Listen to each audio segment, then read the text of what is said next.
Nós estamos diante de mais um salmo conhecido, um salmo recitado ou a primeira parte ou a última parte.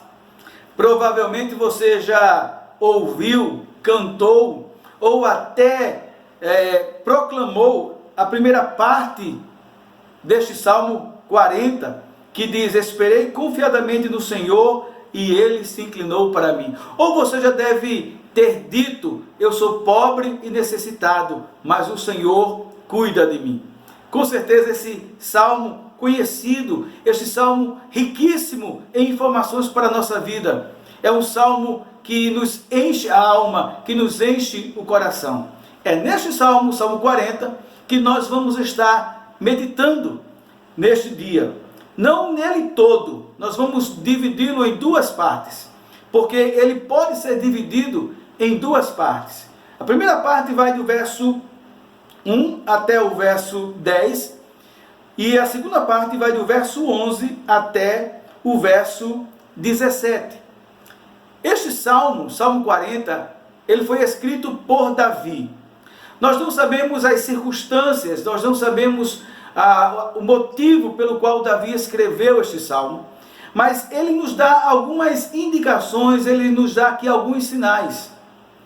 Porque ele fala que passou por momentos difíceis, que o Senhor o livrou.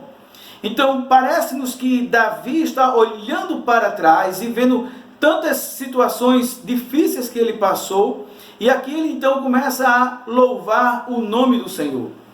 Este salmo de Davi, também ele é diferente de alguns outros salmos que nós vamos encontrar na palavra do Senhor. Pela seguinte razão, me permita eu explicar. Geralmente os salmos, quando você tem súplica e louvor, eles obedecem justamente esta ordem: súplica e louvor. Mas aqui neste salmo há uma inversão. Davi ele começa justamente louvando a Deus. Davi começa justamente exaltando a Deus. Davi começa aqui adorando a Deus. Então, na segunda parte deste salmo, que vai do verso 11 até o verso 17, Davi agora passa a suplicar ao Senhor, passa a clamar ao Senhor que o Senhor o socorra, segundo as riquezas da sua misericórdia. Então, este salmo há esta inversão aqui. Este salmo também é importante dizer que ele não é um salmo messiânico. O que era um salmo messiânico? São aqueles salmos que falam a respeito da vinda do Messias. Por exemplo, Salmos capítulo 2. Por que é importante fazer esta colocação? O autor da carta aos Hebreus, quando ele escreve a sua carta, ele cita parte deste salmo, principalmente o verso 6 até o verso 8, falando a respeito de Cristo. Mas quando nós olhamos o salmo como um todo, nós percebemos que ele não é classificado, ou ele não se enquadra dentro daquilo que é chamado de um salmo messiânico. Este salmo é um salmo extremamente rico para as nossas vidas. Este salmo é um salmo que tem muitas informações e aplicações para todos nós. Por isso que eu quero convidar você a caminhar comigo na primeira parte deste salmo, que vai do verso 1 até o verso 10. E à medida que estivermos caminhando nesse trecho aqui, nós estaremos extraindo as informações que Davi nos dá através desta poesia e também fazendo imediatamente algumas aplicações práticas para o nosso viver. Então hoje nós estaremos vendo a primeira parte e na próxima transmissão eu já quero convidar você para estar comigo, para estarmos juntos olhando a segunda parte, que será do verso 11 até o verso 17. Pois bem, essa primeira parte, do verso 1 até o verso 10, pode ser dividida em 3 partes ainda, ou 3 sessões, que vai do verso 1 até o verso 3, quando Davi faz um louvor pelos livramentos que o Senhor lhe deu. Do verso 4 e o verso 4 e 5, nós temos então aqui uma admiração pelos feitos do Senhor. E no verso 6 até o verso 10, nós temos uma relação de atitudes em resposta a esses livramentos que o Senhor assim deu a Davi. Então, vejamos a primeira parte, que vai do verso 1 até o verso 3. E mais uma vez eu quero convidar você a acompanhar a leitura da palavra do Senhor. Diz o verso 1 até o verso 3. Esperei confiadamente pelo Senhor, e ele se inclinou para mim e me ouviu quando clamei por socorro. Tirou-me de um poço de perdição, de um tremedal de lama. Colocou-me os pés sobre uma rocha e me firmou os passos. Pôs nos lábios um novo cântico, um hino de louvor ao nosso Deus. Muitos verão essas coisas, temerão e confiarão no Senhor. O que esse pequeno trecho aqui nos informa a respeito de Davi? O que é que Davi nos diz a respeito dele mesmo nesse pequeno trecho? Quando olhamos esses 3 versículos, nós podemos afirmar que Davi viveu momentos de grandes adversidades e de extremo sofrimento. Porque olha a figura que ele usa aqui. Ele diz que o Senhor o tirou de um poço de perdição, de um tremedal de lama. Aqui é uma figura de linguagem para expressar a extrema calamidade, o extremo sofrimento, a total incapacidade do salmista. Essa expressão aqui, poço de perdição, tremedal de lama, não está aqui referindo-se a uma vida de pecado que Davi estava vivendo ou que viveu, mas dos seus sofrimentos, da sua incapacidade de poder livrar-se por si mesmo ou com as suas próprias forças. Isso nos remete, por exemplo, ao profeta Jeremias. O profeta Jeremias, sendo fiel à palavra do Senhor, aqueles que não queriam ouvir a palavra do Senhor, pegaram o profeta Jeremias e jogaram no poço. E diz lá o texto bíblico que no final lá do poço, aonde Jeremias foi jogado, havia muita lama. E ele ficou lá preso até que Deus, na sua infinita misericórdia, levantou alguém e foi tirar Jeremias. Então é essa situação, essa figura aqui que Davi ele nos traz. Ele é um homem que passou por extrema adversidade, por extremo sofrimento, a ponto que ele chama de poço de perdição, tremedal de lama. Mas aqui nós observamos também que Davi, ele, em meio a essa situação tão calamitosa, ele clamou ao Senhor, porque ele diz aqui: esperei confiadamente pelo Senhor, ele se inclinou para mim e me ouviu quando eu clamei. Irmãos, clamar é muito mais do que pedir. Clamar é muito mais do que fazer uma petição. Clamar é um grito da alma. Clamar é um grito de desespero. Alguém só clama quando todas as suas forças já não mais podem resolver. Quando você pensa, por exemplo, em alguém, talvez você já tenha tido essa experiência de passar por um afogamento. O que é que as pessoas fazem depois que elas tentam ali sair daquela situação e não conseguem mais? Elas clamam. E ela nos diz socorro. Ela grita por socorro. Por isso que nós entendemos que Davi, o que ele passou foi de extrema adversidade, de extremo sofrimento, porque ele diz que ele clamou. Mas ele nos diz mais aqui o texto, que além de clamar, Davi também teve, ou porque ele clamou, ele teve a resposta do Senhor. Porém, e aqui eu quero fazer essa ressalva, não foi uma resposta imediata. Davi passa por extrema situação de sofrimento e adversidade, e por isso ele fala poço de perdição, tremedal de lama.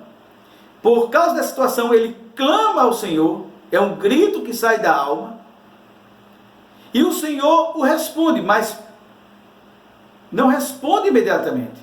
E por que nós sabemos disso? Versículo 1, a primeira parte diz: esperei confiadamente no Senhor. Primeira palavra, esperei. Literalmente, essa expressão aqui dentro da literatura hebraica seria mais ou menos assim: esperei esperando, ou então esperei, esperei. Então não foi uma situação em que Davi estava passando, ele clamou e imediatamente o Senhor lhe respondeu, porque ele diz que ele esperou, esperando, ou esperou e esperou. Isso nos diz que houve um tempo alongado entre o seu clamor e a resposta do Senhor. Se tem algo que nós não gostamos, é esperar, não é verdade? Ninguém gosta de esperar. Estamos esperando que essa situação passe logo. Estamos esperando que esse isolamento passe. Parece que esses 2 meses nunca foram tão longos. Esperar não é bom. Esperar não é fácil. Porém, esperar é necessário. E Davi entendia isso, e por isso que ele dizia: eu esperei, esperei. Agora, você observa que ele espera, não de qualquer jeito. Ele diz que ele espera e espera, ou espera esperando, confiadamente no Senhor. Há uma outra tradução que diz: depositei plenamente toda a minha esperança em ti. Então a sua esperança, ela é contínua, a sua esperança é firme em Deus, ela é exclusiva em Deus. Ele não espera mais em ninguém. Ele espera exclusivamente do Senhor. E aqui o texto nos diz que agora também Davi nos informa que Davi ele teve a resposta do seu clamor, da sua oração. E diz aqui do verso 1 até o verso 3 que Deus o ouviu. Deus se inclinou, Deus ouviu, Deus o ergueu, Deus firmou seus pés e lhe deu um novo cântico. Situação de extrema adversidade. Clamor, grito da alma a Deus. Um tempo de espera, mas uma espera plenamente, exclusivamente em Deus, até chegar a resposta de Deus. Diz que aqui o texto, olha aqui comigo mais uma vez: esperei confiadamente pelo Senhor e ele se inclinou, ele viu a minha situação, ele veio ao meu encontro, e diz que ele me ouviu, diz que tirou-me de um poço de perdição, então ele ergueu, firmou os meus passos, e no final pôs um novo cântico nos meus lábios. Davi, ele tem a resposta do Senhor, ele recebe o livramento do Senhor, porque ele esperou no Senhor, e o Senhor então agora, no tempo apropriado, no tempo do Senhor, se inclina para ele, escuta o seu clamor, e o atende, e põe nos seus lábios um novo cântico. Davi também deseja que essa experiência que ele tem seja motivo para que outros confiem no Senhor. Porque olha aí o versículo 3: e me pôs dos lábios um novo cântico, um hino de louvor ao nosso Deus. Muitos verão estas coisas, temerão e confiarão no Senhor. Ele passou por adversidade, ele clamou ao Senhor, o Senhor deu um tempo, mas atendeu o seu pedido, e agora ele espera que todos vejam isso, e agora também temam e confiem no Senhor. Como eu falei, nós estaremos olhando o texto e já fazendo aqui as aplicações, e eu quero fazer uma aplicação aqui, ou melhor, algumas aplicações nessa primeira parte, do versículo 1 ao versículo 3 que nós acabamos de olhar. Só espera no Senhor ou só espera com paciência quem espera no Senhor. Deixa eu repetir. Só espera com paciência quem espera confiadamente no Senhor. Tem muitas pessoas que resolvem esperar, mas elas não têm paciência. Elas começam a esperar, mas elas desistem de esperar. Davi disse: esperei esperando, ou esperei e continuei a esperar. Mas por que ele espera com paciência? Porque ele não espera em qualquer outra pessoa, em qualquer outra, nem na sua força, nem nele mesmo. Ele espera exclusivamente e plenamente em Deus. Se você está esperando por algo, mas que essa espera está em alguém ou em alguma coisa fora de Deus, eu posso lhe dizer com toda certeza que você vai perder a paciência, que você vai cansar de esperar, mas aquele que espera confiadamente em Deus, ele espera com paciência. Segunda aplicação que a gente pode fazer desse pequeno trecho é que vale a pena esperar no Senhor, mesmo que aparentemente ele demore. Vale a pena. Não há ninguém que esperou no Senhor e que o Senhor, entre aspas, tardamente atendeu e diga depois: não valeu a pena. Se você tem essa experiência, eu sei que você está balançando a sua cabeça de forma positiva, porque é justamente isso. Vale a pena esperar no Senhor. Então são essas duas aplicações aqui que nós podemos fazer desse pequeno trecho aqui do verso 1 até o verso 3. Mas como eu disse, a primeira parte deste salmo, que vai do versículo 1 até o versículo 10, ele é dividido em 3 blocos, 3 sessões. A primeira do verso 1 até o verso 3, que nós acabamos de ver, mas a segunda vai do verso 5 até o verso 6. Acompanhe comigo aí, por favor. Aliás, desculpe, do verso 4 e o verso 5. Versículo 4 e o verso 5. Olha o que diz: bem-aventurado o homem que no Senhor põe a sua confiança. Não pende para os arrogantes, nem para os afeiçoados à mentira. Muitas são, Senhor, ó meu Deus, as tuas maravilhas que tens operado, e também os teus desígnios para conosco. Ninguém há quem te possa igualar. Eu quisera anunciá-los e deles falar, mas são mais do que eu posso contar. O que agora esta segunda sessão, esse segundo bloco de versículos desta primeira parte do Salmo nos mostra? Primeiro que Davi estabelece uma diferença entre aquele que confia em Deus e aquele que não confia em Deus. Ele retoma aquilo que ele já disse já no primeiro versículo, quando ele afirma: esperei confiadamente no Senhor. E aí ele, no versículo 4, ele retoma mais uma vez a questão da confiança em Deus, enquanto nós esperamos em Deus. E aqui ele estabelece, como eu falei, uma diferença entre quem confia e quem não confia.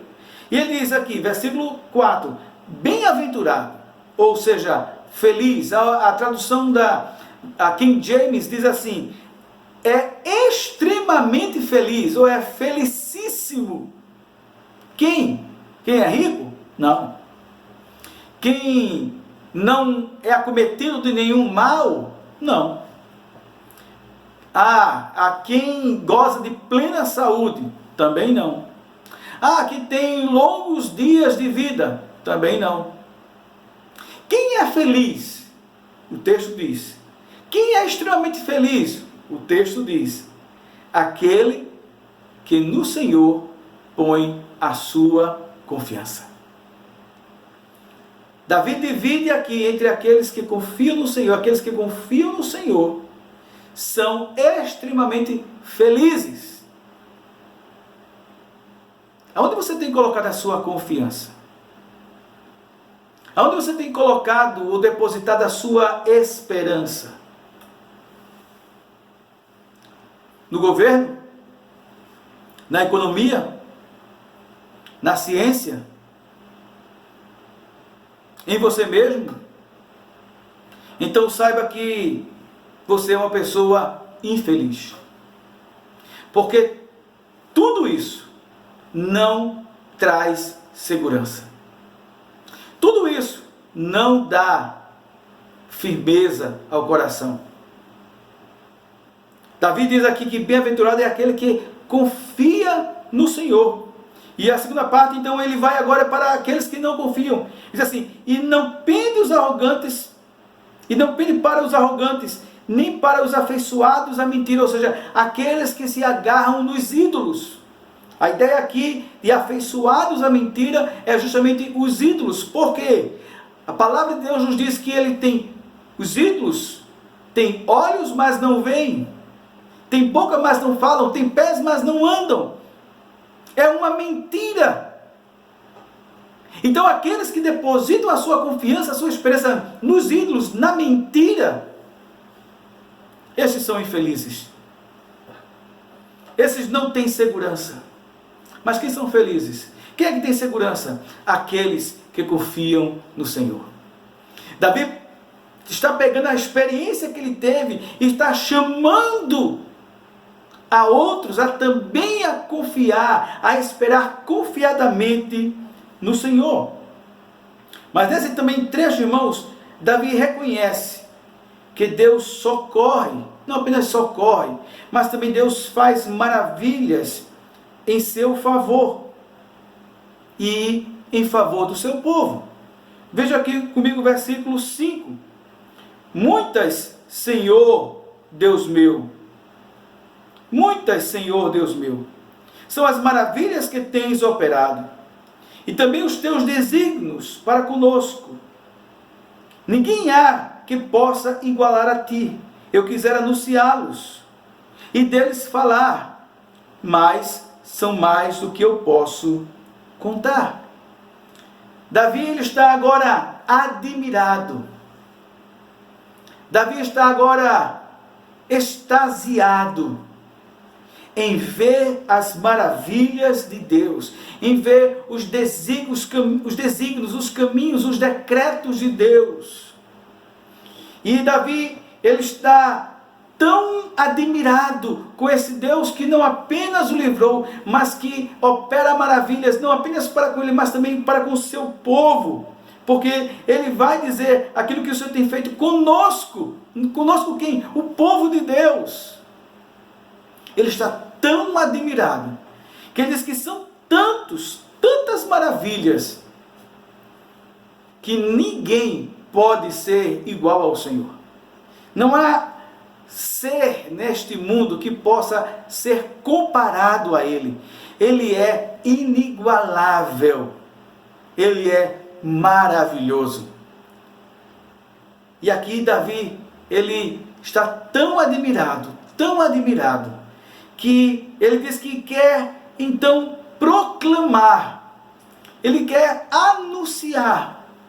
Mas olha que interessante, irmãos, quando ele diz: eu quisera anunciar, eu quero falar dessas maravilhas, eu quero falar desses livramentos, mas são tantos, que não posso enumerar, que não posso contar. Se você fizer um checklist daquilo que o Senhor tem feito na sua vida, daquilo que o Senhor tem operado, você vai perceber que são tantos. E se você for agradecer, você só vai ter o que agradecer. Até vai esquecer de pedir.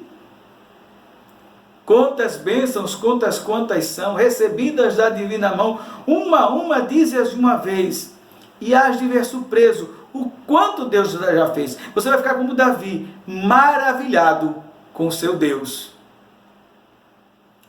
Neste segundo trecho, nós podemos já também fazer algumas aplicações imediatas para a nossa vida. Primeira aplicação desse segundo trecho, desse segundo bloco, que nós vimos, verso 4 e o verso 5, nós podemos então aplicar para a nossa vida que Deus, ele está sempre agindo de forma maravilhosa. Eu vou repetir. Deus está sempre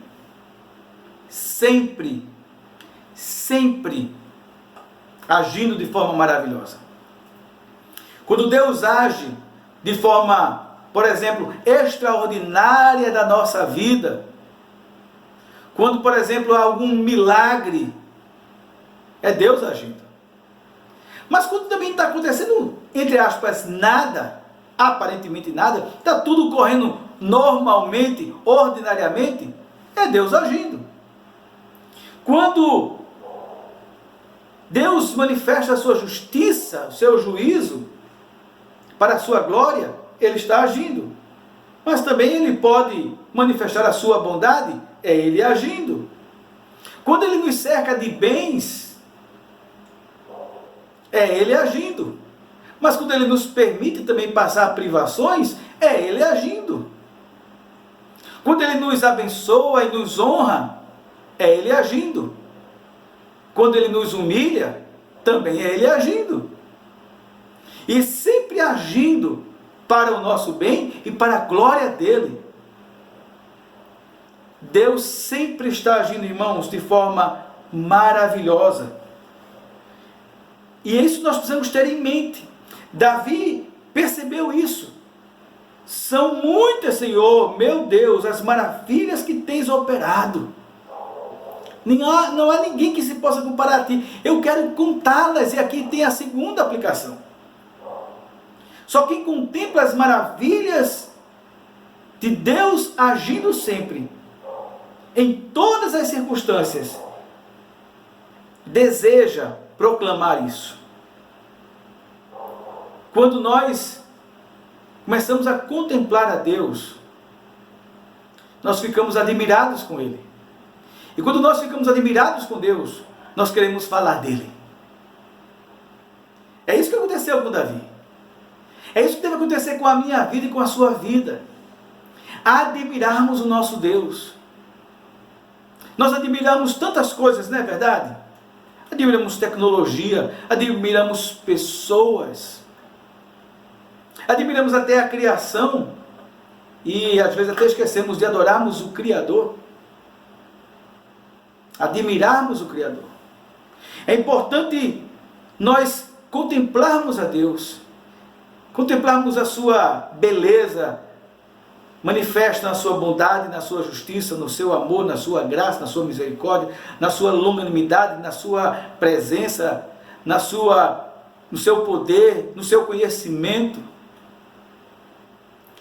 Só quem contempla Deus agindo em tudo e em todas as circunstâncias é que admira a Deus. Se você não tem estado estarrecido, encantado com este Deus, é porque você não tem parado para olhar aquilo que Ele tem feito. Saiba que Ele está fazendo, saiba que Ele está agindo. Que o seu coração diga como Davi: muitas são, Senhor, meu Deus, as maravilhas que tem operado. São tantas que eu quero contar, mas são tantas. Mas esse primeiro trecho aqui do Salmo, vai do verso 1 até o verso 10, tem uma terceira parte. A primeira parte que nós vimos vai do verso 1 até o verso 3, que é louvor a Deus pelos livramentos. Do verso 4 e verso 5, admiração a Deus por suas maravilhas e pelos seus feitos. E agora então, do verso 6 até o verso 10, nós vamos encontrar atitudes de Davi por causa dos livramentos e dessas maravilhas do Senhor. Verso 6 até o verso 10. Assim, vamos ler o texto. Sacrifício e ofertas não quiseste, abriste os meus ouvidos. Holocaustos e ofertas pelo pecado não requeres. Então eu disse: eis que estou no rolo do livro, está escrito a meu respeito, agrada-me fazer a tua vontade, ó Deus meu. Dentro do meu coração está a tua lei, proclamarei as boas novas de justiça. Na grande congregação jamais cerrei os meus lábios, Tu sabes, ó Senhor. Não ocultei no coração a tua justiça, proclamarei a tua fidelidade e a tua salvação. Não escondi da grande congregação a tua verdade e a tua graça. Aqui, como eu falei, Davi, ele está cheio de gratidão ao Senhor, mas Davi entende que a gratidão ao Senhor vai além dos seus lábios. A gratidão de Davi pelos livramentos do Senhor, a gratidão de Davi por ter esperado confiadamente do Senhor e o Senhor a seu tempo ter o livrado, ter atendido ao seu clamor, vai além de muito mais do que abrir os lábios e dizer: Senhor, muito obrigado. Vai muito mais além do que cantar, como ele diz: pôs nos meus lábios um novo cântico. Davi vai para a ação. E quais são as atitudes, então, aqui que Davi tem como resposta, como gratidão a Deus, por ele ter esperado no Senhor e o Senhor ter atendido? Primeira atitude de Davi: obediência. Por que nós podemos afirmar isso? E de onde nós entendemos isso? Olha comigo o versículo 6. Sacrifícios e ofertas não quiseste. Abriste os meus ouvidos, holocaustos e ofertas pelo pecado não requeres. De maneira alguma, Davi está aqui dizendo, ou desprezando os sacrifícios, os ritos que Deus mesmo estabeleceu para o culto, que Deus mesmo estabeleceu para o seu povo no Antigo Testamento. Mas o que Davi aqui entende é que, muito mais do que sacrifícios, Deus quer a obediência do coração. Se você olhar esse texto aqui e comparar com Salmo 51, só passar aqui algumas páginas, Salmo 51. Olha o que diz o Salmo 51, o verso 15 até o verso 17. Salmo 51, verso 15 até o verso 17. Abre, Senhor, os meus lábios, e a minha boca manifestará os teus louvores. Pois não te comprases em sacrifícios, do contrário, eu os daria. E não te agradas de holocaustos. Sacrifícios agradáveis ao Senhor são o espírito quebrantado, coração compungido e contrito, não desprezarás, ó Deus. Volto a afirmar que Davi aqui não está desprezando todos os ritos de sacrifício que Deus estabeleceu para o seu povo e que ele mesmo tinha. Ele disse: se Deus se compraze apenas nisso, ou seja, se Deus tivesse apenas prazer nisso, eu daria. Davi era rico, Davi tinha milhares de animais para oferecer, mas ele entende que tudo, se ele oferecesse todos os seus animais em sacrifício a Deus, seria em vão, se o seu coração não fosse um coração obediente a Deus. Isso nos faz lembrar justamente do episódio de Saul, que antecedeu a Davi, quando o Senhor deu uma ordem e Saul prontamente, ou melhor, quase que prontamente, obedeceu em parte, porque não era para pegar nenhum animal, não era para deixar ninguém vivo, e ele deixou o rei vivo e pegou alguns animais. E qual foi a questão ali? Foi para oferecer em sacrifício, oferecer em adoração a Deus. A intenção, a motivação poderia ser nobre, porém foi rejeitada para com Deus. Por quê? Em 1 Samuel capítulo 15, versos 22 e 23, o profeta Samuel, o juiz Samuel, vai dizer para Saul que o obedecer é melhor do que o sacrificar. Davi sabia dessa história. Davi sabia o que tinha acontecido com aquele que lhe antecedeu. Davi sabia que muito mais do que religiosidade, do que atos religiosos, o que conta para Deus é um coração obediente a Ele. E a maneira como ele agora expressa sua gratidão pelos livramentos que o Senhor lhe deu por ter esperado confiadamente nele, é justamente em colocar-se em obediência a Deus. Mas não apenas obediência, mas também em prontidão em fazer a vontade de Deus. Olha comigo o verso 7 e o verso 8. Então eu disse: eis, aqui estou, no rolo do livro está escrito a meu respeito. Agrada-me fazer a tua vontade, ó Deus meu. Dentro do meu coração está a tua lei. Esse livro que ele fala aqui, os comentaristas entendem que seja o livro que fala a respeito dos reis, ou daquilo que os reis teriam que fazer. Então observe aqui que ele sabe o que ele tem que fazer, como um rei, temente ao Senhor, obediência. Mas não apenas ele sabe, mas ele se prontifica, ele se dispõe a fazer aquilo que lhe é designado. Porque ele diz aqui: agrada-me em fazer a tua vontade, ó Deus meu. E no versículo 7, então, ele diz: eis aqui estou.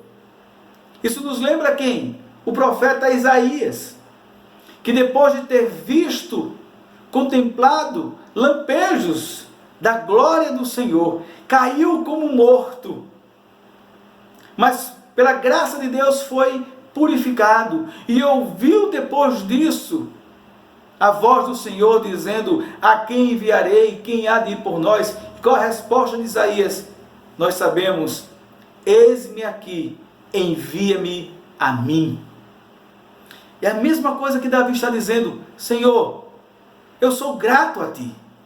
O Senhor tem me atendido o clamor. Eu tenho esperado confiadamente em ti, e o Senhor a seu tempo me livrou.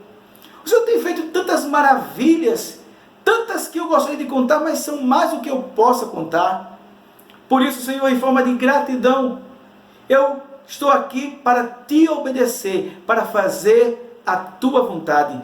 Eis-me aqui. Mas Davi tem uma outra atitude. Além de se colocar em obediência e prontidão em fazer a vontade de Deus, ele tem a atitude de proclamar a Deus e sobre a sua misericórdia, sobre a sua graça e sobre a sua verdade. Olha aqui comigo o verso 9 e 10, olha o que diz: proclamei as boas novas de justiça na grande congregação, jamais cerrei os lábios, tu sabes.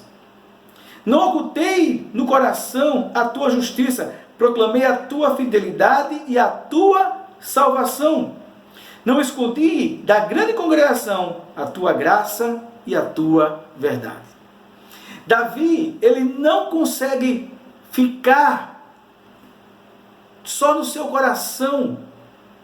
Ele não consegue apenas agradecer com os lábios, com um cântico, mas ele proclama o quê? Olha o que diz aí, versículo 10. Versículo 9. Proclamei as boas novas de justiça. Boas novas de justiça? Isso nos fala, sabe de quê? De salvação. Lembra lá de Romanos? Capítulo 1, verso 16? Quando Paulo diz: não me envergonho do Evangelho, pois é o poder de Deus para a salvação de todo aquele que crê. Primeiro do judeu, também do grego.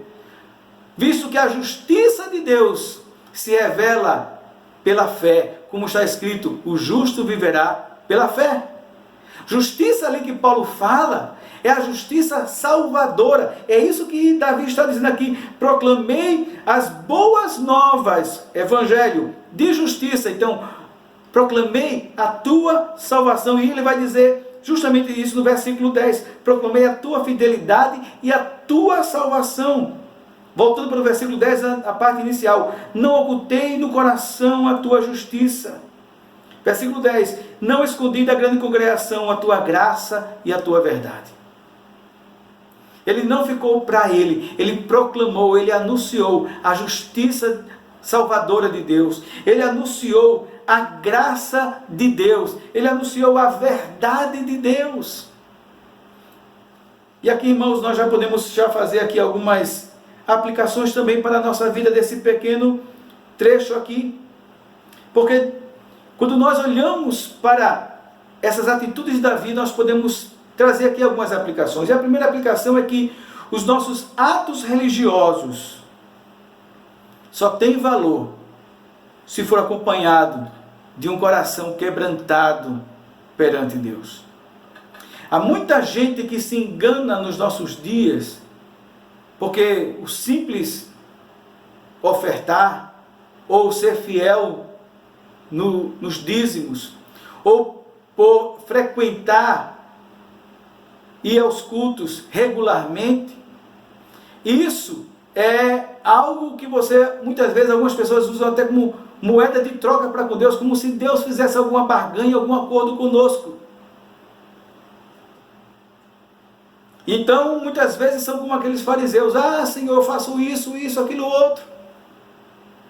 E muitas vezes isso é apenas religiosidade. Eu não estou querendo dizer de forma alguma que isso não tenha valor. Tem sim seu valor. Há valor sim em contribuir, há valor sim em entregar o dízimo, há valor sim em vir ao culto regularmente, há valor sim em participar das atividades da igreja. Mas tudo isso só tem valor se for acompanhado de um coração quebrantado e contrito perante o Senhor, como nós lemos no Salmo 51, verso 15 até o verso 17. A outra aplicação que nós podemos trazer para as nossas vidas aqui é que quem já experimentou o maior dos livramentos não pode fechar os seus lábios. Davi aqui fala de livramentos, provavelmente de guerras, livramentos de perseguição, mas nós sabemos que o maior livramento que nós podemos ter é o livramento da condenação das nossas almas. A maior bênção que nós recebemos é a bênção da salvação. E aqui, veja que interessante, se Davi, pensando na salvação no sentido de livramentos nesse tempo presente, ele está tão exultante que ele quer proclamar este Deus que livra, esse Deus da salvação, esse Deus da graça, esse Deus da verdade. Imagina-se, irmãos, quando nós pensamos no maior livramento, que é justamente o livramento da nossa alma. Nós não podemos calar. Aquele que foi de fato alcançado pela graça de Deus, que foi alcançado pela maior maravilha que é a salvação, tem que dizer como Davi: estou aqui para fazer a tua vontade, eis-me aqui, e eu vou proclamar as boas novas de justiça, não vou ocultar no meu coração, vou proclamar a tua graça e a tua verdade. Você tem proclamado esta salvação àqueles que não conhecem? Você que já foi alcançado por essa graça salvadora, você já foi livre pelo Senhor da condenação, você tem proclamado esta salvação a outros? A melhor forma de sermos gratos a Deus pela salvação é vivendo uma vida santa, de obediência, um coração quebrantado perante Deus e de proclamação desta salvação que um dia nos alcançou. Mas eu quero também trazer uma aplicação para você que ainda não experimentou desse grande livramento, que é a salvação em Cristo Jesus, o livramento da condenação dos nossos pecados. Saiba de uma coisa: só Deus pode lhe tirar deste lamaçal de pecado. Davi fala desse lamaçal que ele estava, referindo-se às tribulações do tempo presente. Mas há um lamaçal muito maior, que é o lamaçal do pecado. Há um poço de perdição muito mais profundo, que é o poço do pecado. E assim como os livramentos do cotidiano, da nossa vida cotidiana, dependem exclusivamente de Deus, também o livramento da sua alma, deste lamaçal de pecado, deste poço de perdição, só o Senhor pode lhe livrar. E assim como Davi clamou, clame também. Não é apenas uma petição, não é um pedidozinho aqui, a gente vai ali como se tivesse uma lista de compras. Não, é o grito da alma: Senhor, salva-me. e Ele lhe salvará. Que você clame ao Senhor e Ele livrará a sua alma deste poço de perdição de pecado, deste lamaçal de pecado, e vai firmar os seus passos e vai colocar nos seus lábios um novo cântico. E assim como nós, você agora também irá proclamar a salvação do nosso Deus. Que Deus em Cristo nos abençoe ricamente. Que este salmo encha cada vez mais o meio do seu coração. Quero encorajar você a depois ler mais uma vez este salmo e ouvir mais ainda da palavra do Senhor, o Espírito Santo ministrando ao seu coração. Esperei confiadamente no Senhor, e Ele se inclinou para mim, e me ouviu quando clamei por socorro. Tirou-me de um poço de perdição, um tremedal de lama, colocou os meus pés sobre a rocha, e me firmou os passos. Colocou nos meus lábios, um novo cântico, uma nova canção, um hino de louvor ao nosso Deus. Muitos verão estas coisas, temerão e confiarão no Senhor. Que você veja, que você tema, que você confie neste Deus.